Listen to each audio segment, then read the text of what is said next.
Go ahead and get started. I'd like to introduce Early Onset Psychosis and Schizophrenia with Dr. Markian Pazuniak. He is a consulting child and adolescent psychiatrist with our team, and he also works at MC Anderson Cooper Hospital in New Jersey.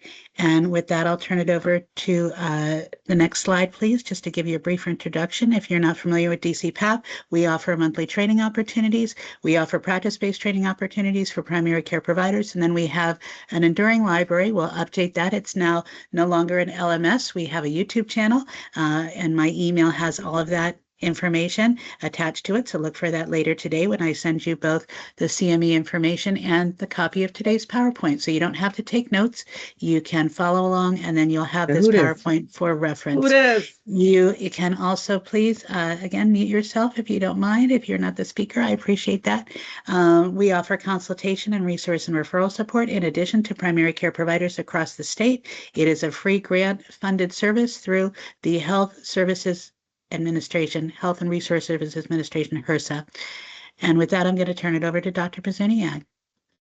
Thanks, Mindy, for that warm welcome, and I hope everyone is staying warm outside with all the cold weather that we've been having. So just to introduce this topic, this is something that is probably one of my most favorite topics, and some of the patients I've had with early onset psychosis and schizophrenia have kind of stayed with me the longest. And what's interesting about psychosis at this age range, before the age of 18, is psychosis is very unlikely to actually be schizophrenia. That psychosis is a broad range of symptoms, and it's associated with a broad range of diagnoses. So it's really a evaluation process to look at what is eliciting psychotic symptoms. But before we get into it, I have no financial disclosures. And some of the topics that we'll get into is we'll talk about what early onset schizophrenia looks like. Schizophrenia has a different profile when it starts at its adolescent years and not when it's an adult. And we'll talk about how age of onset impacts the symptoms of schizophrenia. A lot of times kids can have imaginations, and a lot of times kids can have psychotic symptoms, but they're not clinically significant. So we're going to talk about when it does become clinically significant. We're going to talk a little bit about the process in evaluating for psychotic symptoms, including the medical workup, and also we'll talk about the prognosis of early onset psychosis. Here are some of the terms that we're going to use. I just want to define them at the onset. Early onset schizophrenia is younger than 18 years old. Childhood is also very early onset schizophrenia, and that's less than 13. When we look at the DSM, the diagnostic criteria is the same. There are a few discrepancies when we look at the DSM, but the overall diagnostic picture is the same. So you need 2 or more symptoms from criterion A, and let me switch to the laser pointer. Delusions and hallucinations are what people think of most when it comes to schizophrenia, with delusions being a fixed false belief that you cannot convince the person of otherwise. The hallucination or delusion is their reality. They're not going to be something that you can talk people out of. And these are also topics that don't have a remote chance of being true. So a lot of times in people with PTSD or anxiety, the paranoia or the worry does have a small chance of being true, and that's a different clinical picture than a delusion. The delusions themselves can be grandiose, persecutory, somatic, mind reading, thought broadcasting, and mind control, among many others. Hallucinations are usually tactile, auditory, or visual. Sometimes you can get olfactory hallucinations. And as part of the other major symptoms, disorganized speech, you can have people that speak in tangents. You can have word salad where thoughts do not connect with each other. You can have echolalia where there's just a repetition of speech, but also, and especially important in early onset schizophrenia, you can have a paucity of speech where people aren't able to voice their emotions, people aren't able to converse with others. There is a long lag between when someone hears someone else speak and when they themselves respond. It's called latency in speech. Um, and people can also have disorganized catatonic behavior. This is what people think of when they say response to internal stimuli. So a lot of times you'll see people talking. It looks like they're talking to somebody, but that other person isn't there. People can have catatonic symptoms are in where they're maintaining a fixed posture for a prolonged period of time. And probably the symptoms that people don't think of first when it comes to schizophrenia, but is super important when it comes to schizophrenia, is the negative symptoms. So this is what I call the withdrawal or the missing out on the positive aspects of life when it comes to schizophrenia. This is people that do not engage in self-care. Their motivation to do fun things is low. Their motivation to do work is low. There's cognitive impairment as well. And they just seem generally disengaged. These individuals with negative symptoms tend to self-isolate. They stay in their bedroom. They do not feel motivated to engage in things like eating.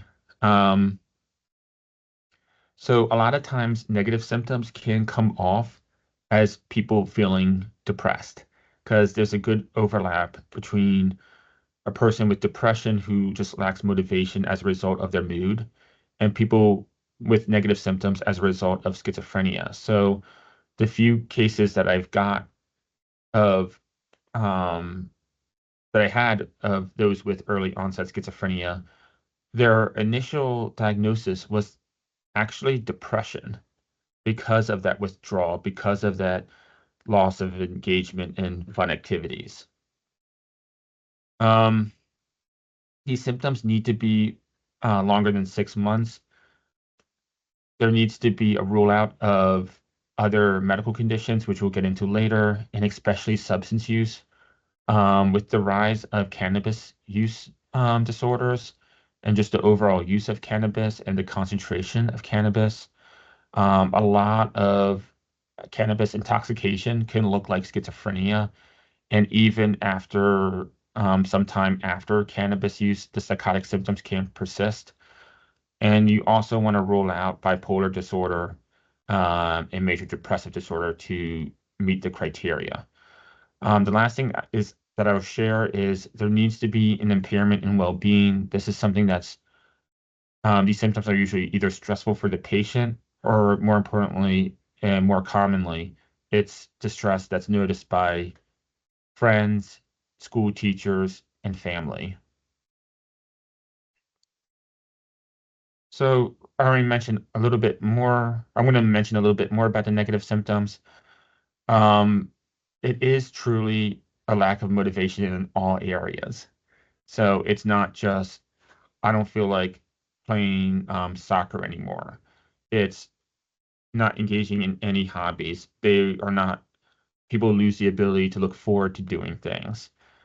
Grades drop precipitously because that motivation has decreased.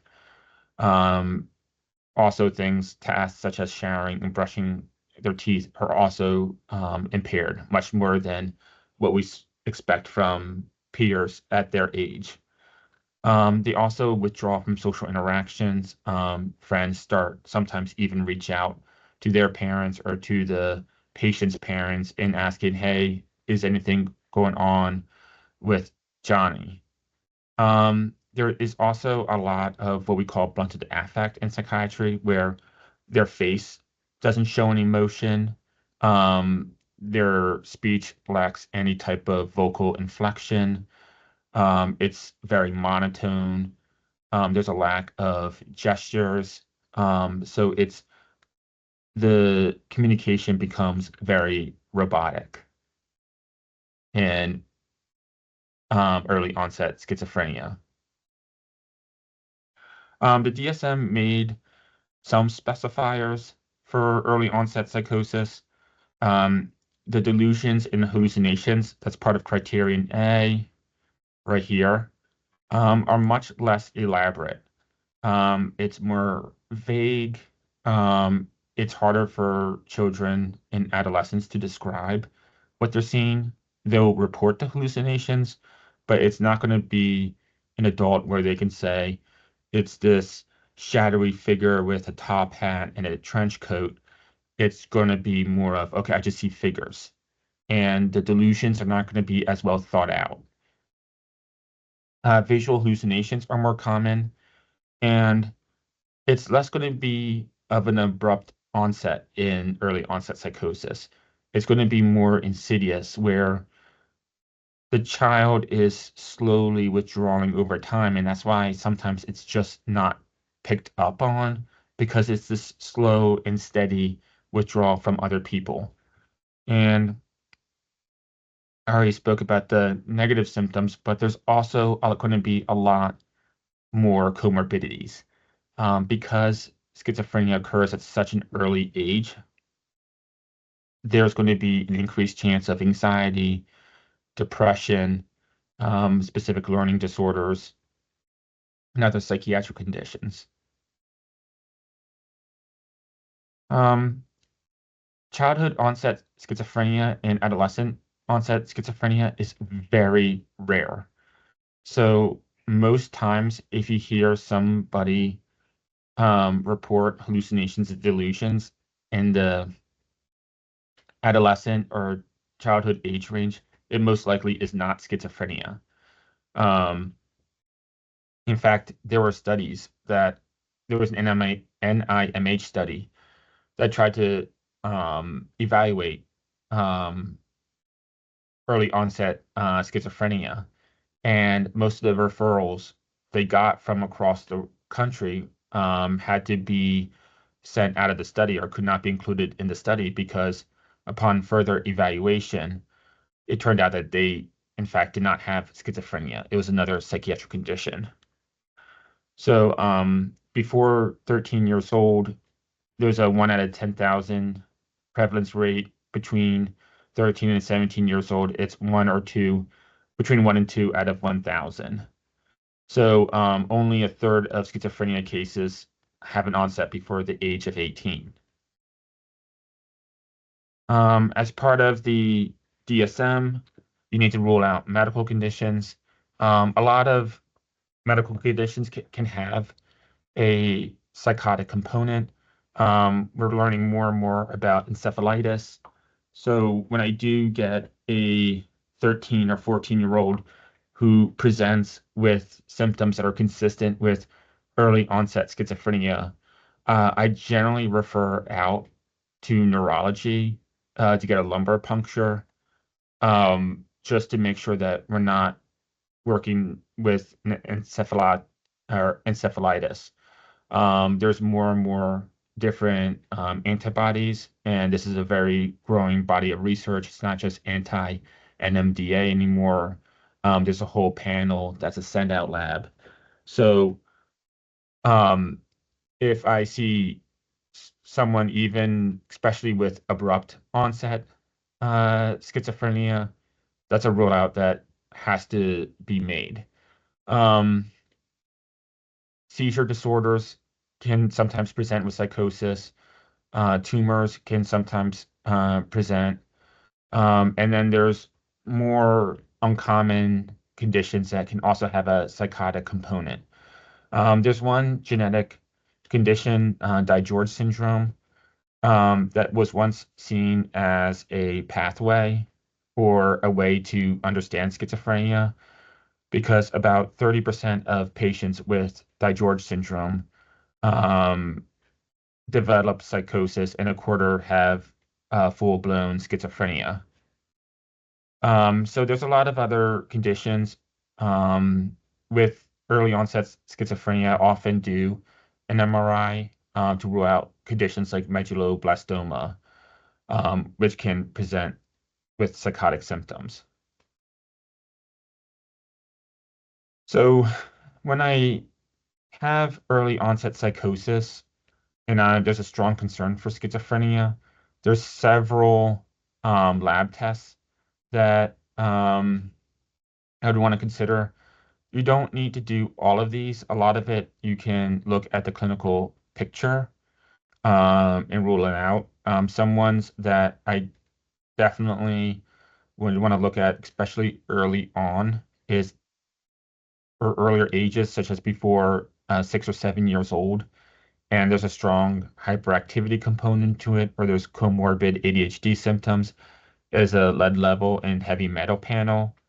More in the adolescent population, if they're sexually active, I'm considering RPR and HIV. If there's a lot of concern of staring spells and other concern for seizures, I would get an EEG. I usually get a synthetic drug screen to include things like PCP and K2 as part of early onset schizophrenia. That's I usually do in most, and also I get thyroid hormone.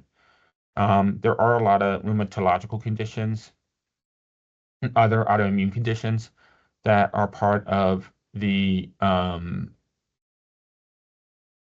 or that can be associated with psychosis. So I would get a ESR, CRP, and some of the other tests, but I would only do that as a PCP if I feel comfortable interpreting it or I have close follow-up with rheumatology or another specialist. So there's actually a lot of rheumatological conditions that can cause psychosis, especially if the psychotic symptoms are intermittent. This can include lupus, antiphospholipid syndrome, a lot of conditions like Sjogren's disease, sarcoidosis, Hashimoto's encephalopathy. A lot of these conditions can have a psychotic component, and if there's other medical symptoms that match up with these diagnoses, then it may be worth doing these tests with a with follow-up. There are sometimes alarming presentations, and that's the abrupt and acute decline. This is something that's not insidious, that it's usually families can pinpoint at a specific time. Okay, around Labor Day, Johnny just was not himself. He was being catatonic. He was not responding to anybody. He was responding to internal stimuli. And at that point, it's more likely to be a medical condition and less likely to be early onset schizophrenia, because early onset schizophrenia tends to have an insidious process to it. So at that point, it really is important to get a lumbar puncture and evaluate for other conditions like acute intermittent porphyria. At times, it may be important to rule out other conditions like Wilson's disease, but you really need to rule out autoimmune encephalitis. And here's some of the panel that's usually done on the inpatient side of things. Most of these times, if you do have an acute and abrupt decline in cognition and response to other people, usually it is a inpatient hospitalization, and while you try to work things out and evaluate for it. This is a reference to the study I talked about earlier with the NIMH study that 90% of patients referred to this clinic for the study could not have their diagnosis confirmed. And the reason is a lot of times with these structured interviews, you could have many false positives. So why the difficulty in diagnosis? Hallucinations can be very common in conditions like PTSD, anxiety. Children can have imaginations. So a lot of times hallucinations can be like an imaginary friend. Um, it can be their own internalized, um, it could be like their parents whom they internalize their voice. So you really need to reword questions for a child than you would do for an adult. So one of the questions to ask is, so you're hearing my voice. Is this the same way you're hearing this other person's voice?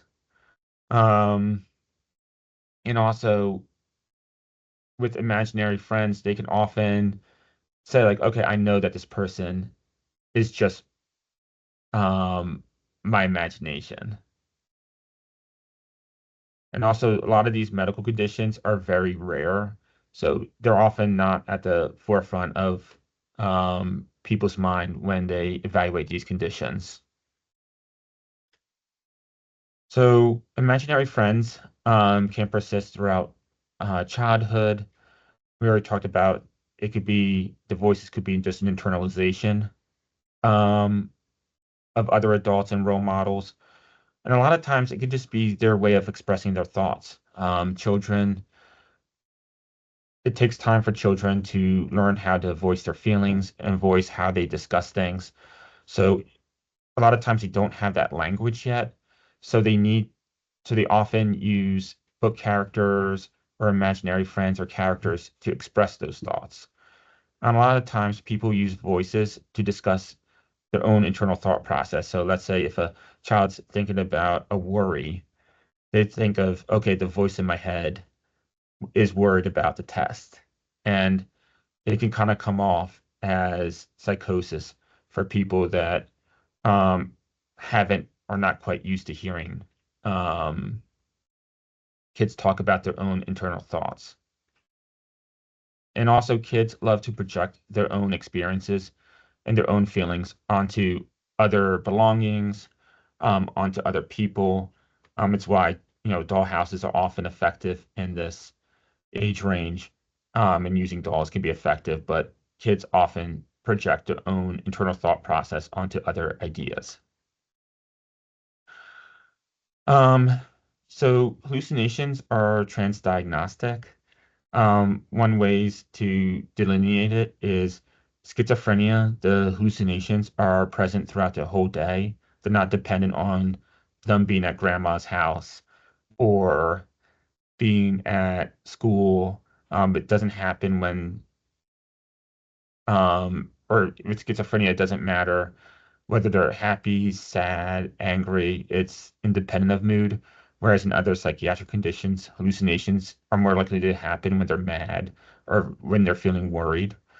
Um, the hallucinations are more realistic and they have some tie-in with other life events when it's part of other psych conditions. But with schizophrenia, it seems bizarre and not tied to any other events or their lives.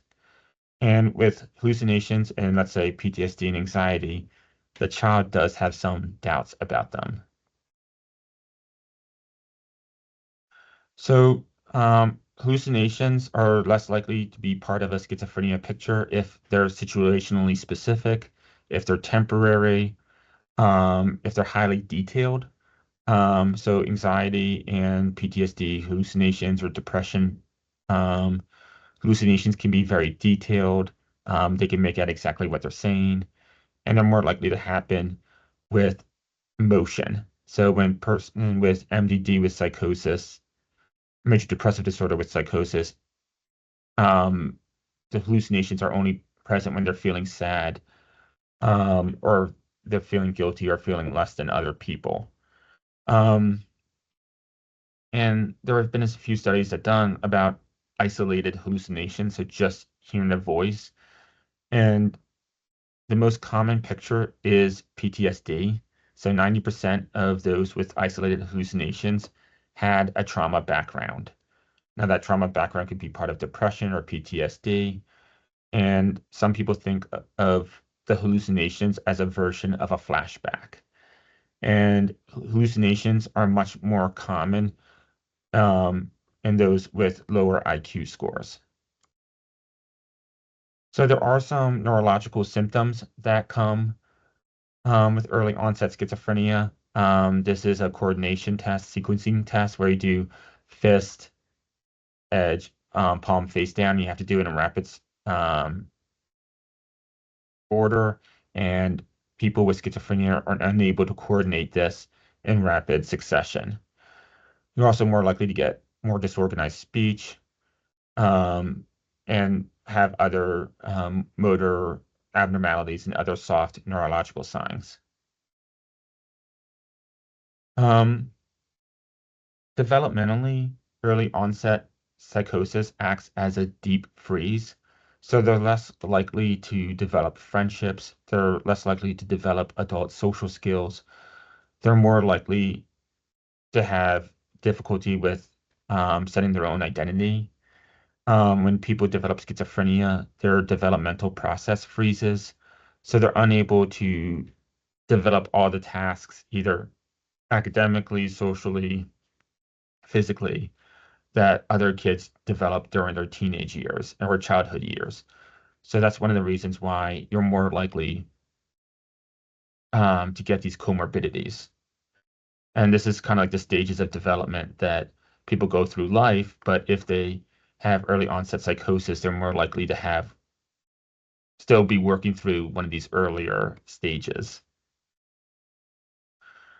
Some features that are less common in early onset psychosis and are more common in adult onset psychosis or schizophrenia is aggressive behavior is more likely to be present in adults.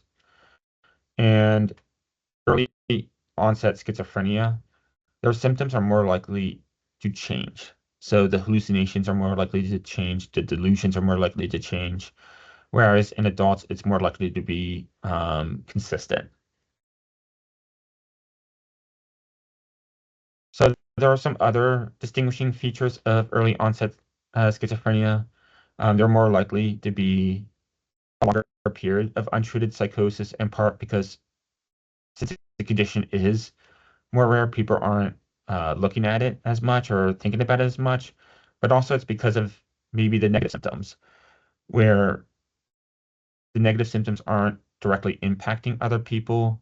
It's not someone who's being disorganized on the street in which other people notice, or they're not. Yes? Thank you. Oh, okay. So it's less likely to be noticed by other people with early onset schizophrenia. There are some similarities between early onset schizophrenia and adult onset schizophrenia. One is the rate of auditory hallucinations, the prevalence of visual and tactile hallucinations is more likely to be the same, and just the prevalence of delusions is also likely to be the same. So when we compare it to other pediatric psych disorders, you get the difficulty in impulsivity and inattention that's present in both schizophrenia and ADHD. The difference is that ADHD, you don't have the negative symptoms, you don't have the withdrawal, and with ADHD, their cognition is more likely to be intact, and you don't get the other associated symptoms of hallucinations and delusions in ADHD. And with bipolar disorder is very episodic. So you have periods of euthymia where everything as people are at their baseline, whereas schizophrenia is more likely to be constant. But schizophrenia also has those social deficits due to the negative symptoms that are not present in bipolar disorder. Also, just in general, early onset schizophrenia is more likely to have language delays. Also, when you compare bipolar and schizophrenia, is bipolar have these episodes of mania where they are full of energy for 7 days or more. As I mentioned before, there's a lot of cognitive deficits with early onset schizophrenia. They're much more likely to have cognitive deficits than their adult peers with schizophrenia.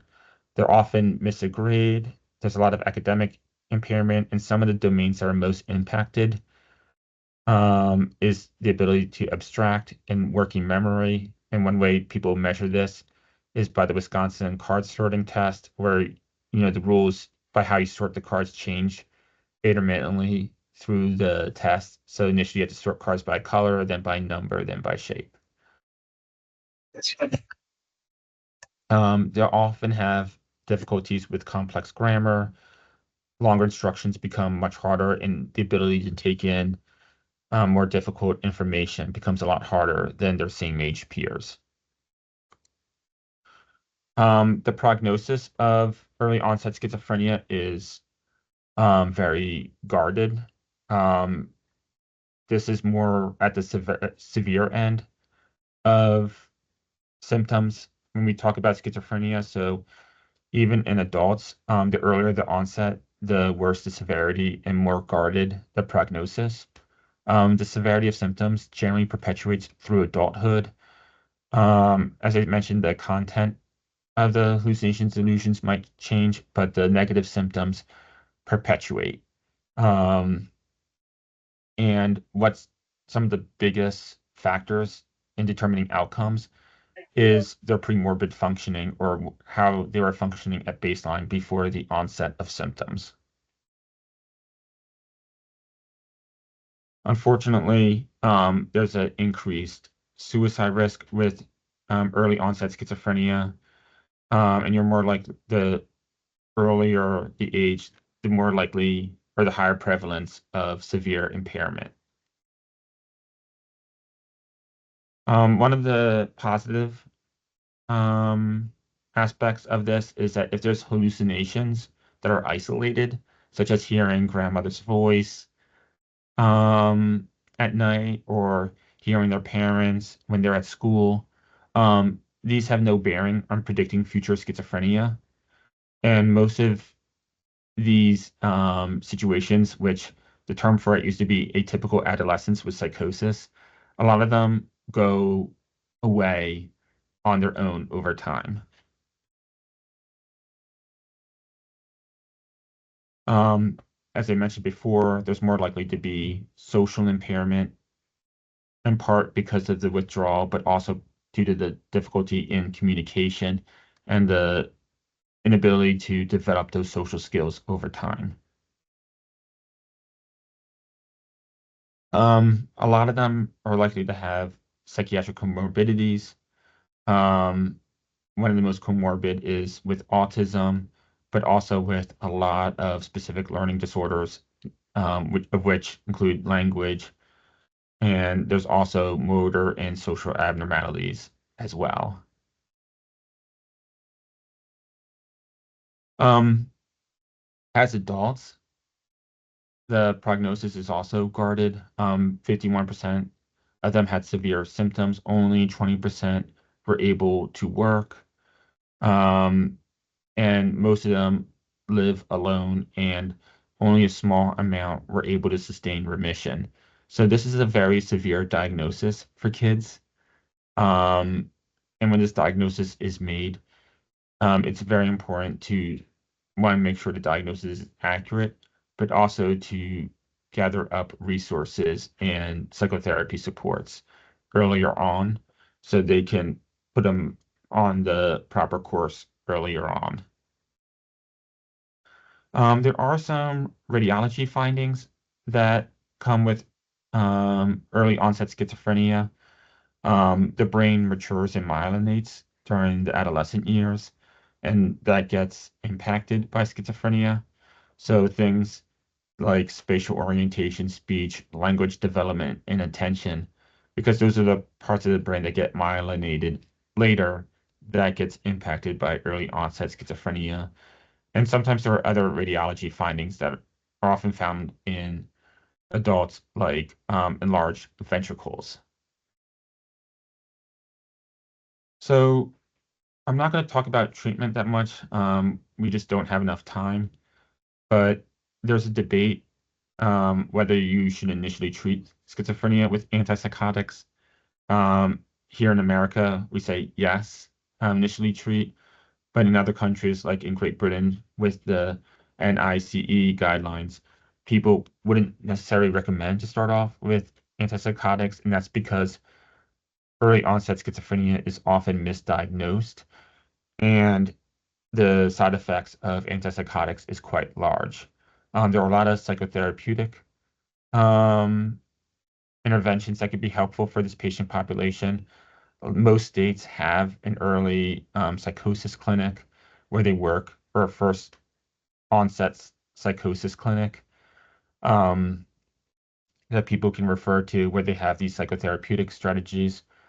And the best strategy is to do antipsychotics or medications with therapy. Now, people wondering what this game is, but this is a game of Frogger, and it's not just an old school fun arcade game, but it actually helps with cognition and is part of cognitive remediation therapy. And Dr. Pazuniak, I will go ahead and share the Catholic Charities first episode psychosis program information when I send out the PowerPoint to the group. Oh, awesome. Thanks, Mindy. Um, so the more you intervene, the less neuropsychological, neurophysiological, and brain structural impact. You can get a better response to the medication. And this is even if there's a psychiatrist on board as a PCP, trying to provide as much psychoeducation as possible. These are conclusions for the presentation. It's a very difficult diagnosis to make, but also you definitely need to rule out the other medical conditions and other psychiatric conditions as well. It carries a much worse prognosis, and you need to make sure there's those withdrawal, negative symptoms, the hallucinations, delusions that's consistent over time, not situationally dependent. And it's not part of a picture of trauma to make that diagnosis. So that concludes my presentation. Are there any questions that people have or comments or just patient stories related to this?